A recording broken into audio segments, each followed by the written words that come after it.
Երազ բնակելի թաղամասի Ադոնց 2/6 շենքի բնակիչները չունեն սեփականության իրավունքի գրանցում։ Վերջինս կադաստրի կոմիտեն է հրաժարվում իրականացնել։ Երազ բնակելի թաղամասի տվյալ հասցեում 2021 թվականի մեկնարկած շինարարական աշխատանքները նախատեսվում էին ավարտին հասցնել 2024 թվականի դեկտեմբերին։ Որոշակի օբյեկտիվ հանգամանքներով պայմանավորված շինարարության ժամկետները երկարաձգվել են, ինչը ի սկզբանե նաև նախատեսված ու նշված է եղել գնորդների հետ կնքման գնման իրավունքի պայմանագրերում։ Այնուհետև շինարարության ավարտը փաստագրվել է ավարտական ակտով, հավաստիացնում է Միքշին ընկերության գլխավոր իրավաբան Ցողիկ Մուրադյանն ու պարզաբանում, թե իրականում ինչ է տեղի ունեցել, ինչու մինչ օրս բնակիչները չունեն սեփականության իրավունք, ինչ է պահանջում կադաստրի կոմիտեն եւ ինչու։ Կառուցապատողը օրենքով սահմանված կարգով եւ ժամկետներում դիմել է ավարտական ակտի ստացման համար, ստացել է ավարտական ակտը 2026 թվականի հունվար ամսվա սկզբին եւ օրենքով սահմանված ժամկետներում դիմել է կադաստրի կոմիտեին իրավունքի պետական գրանցում կատարելու նպատակով,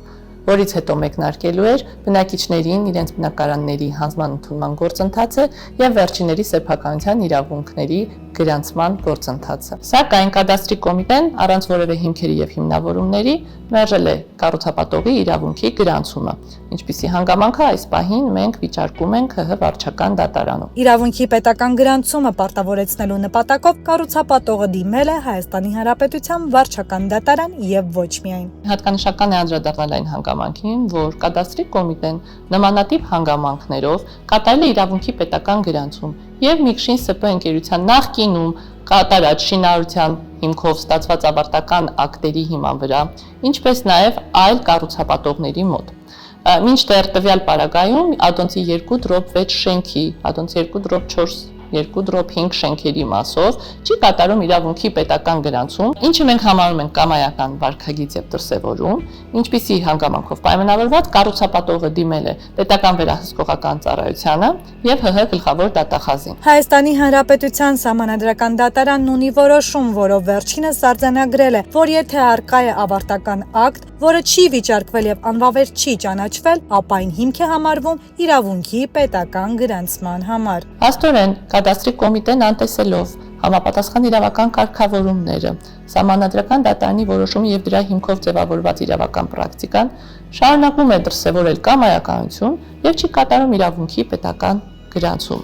ինչը կարող է համարվել լիազորությունների չարաշահում։ Կադաստրի կոմիտեի որոշման հիմքում նշված են հանգամանքներ, որ կառուցապատողի ներկայացրած փաստաթղթերում առկա են անհամապատասխանություններ։ Տանիքային մասում հաշվարկված են մակերեսներ։ Իրավական տեսանկյունից դրանք շատ ոչ որոշակի, ոչ հստակ եւ ոչ հիմնավոր դիտարկումներ եւ փաստարկներ են, ինչի վերաբերյալ առկա է համապատասխան իրավակարգավորում եւ ՀՀ վճռաբեկ դատարանի բազմաթիվ նախադեպեր, որոնցով հավաստվում եւ արձանագրվում է, որ վարչական ակտը պետք է լինի որոշակի։ Մինչդեռ տվյալ պարագայում կառուցապատողի համար հասկանալի չէ, թե կոնկրետ ինչ փաստաթղթերում անհամապատասխանության մասին է խոսքը եւ ընդհանրապես տանիքային հատված, տանիքային հարկ, հասկացություններ, որպես այդպիսին իրավական նորմերով սահմանված չեն։ Համաձայն քաղաքաշինության կոմիտեի կողմից տրված պարզաբանման արտոնագրված ճարտարապետը որպես նախագծի հեղինակ կարող է տրամադրել տեղեկություններ կամ տալ պարզաբանումներ իր կողմից մշակված նախագծային փաստաթղթերի մասով։ Իրավունքի պետական գրանցում կատարելու դիմումին կից նաև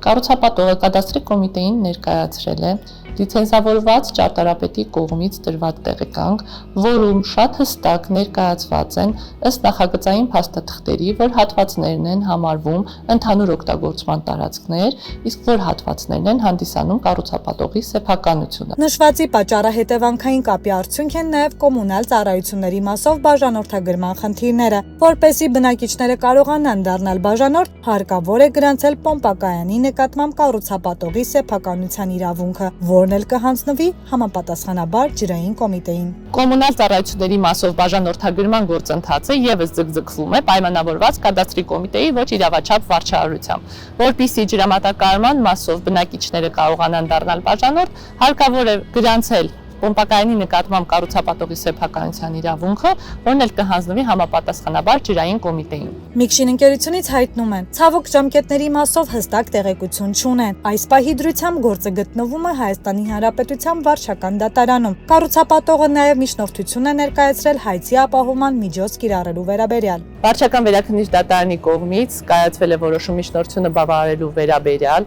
մասնավորապես դատարանը որոշել է ժամանակավոր բավարարել Միքշին ՍՊ-ի պահանջը եւ պարտավորեցնել կադաստրի կոմիտեին կատարել իրավունքի պետական գրանցում համապատասխան հասցեի շենքի նկատմամբ։ Իր հերթին էլ կադաստրի կոմիտեն որոշումով բողոքարկել է Վճռաբեկ դատարանում։ Դատարանի կողմից հայցապահանջը հայցի ապահովման միջոց կիրառելու վերաբերյալ միջնորդությունը բավարարելու պարագայում օրինական ուժի մեջ մտած դատական ակտ ստանալու դեպքում լիահույս ենք, որ կադաստրի կոմիտեն գոնե դատական ակտի հիմքով կկատարի իրավունքի պետական գրանցում։ Ադոնց 2/6 շենքում այս պահին աշխատանքներ են տարվում բակի վերջնական բարեկարգման ուղղությամբ։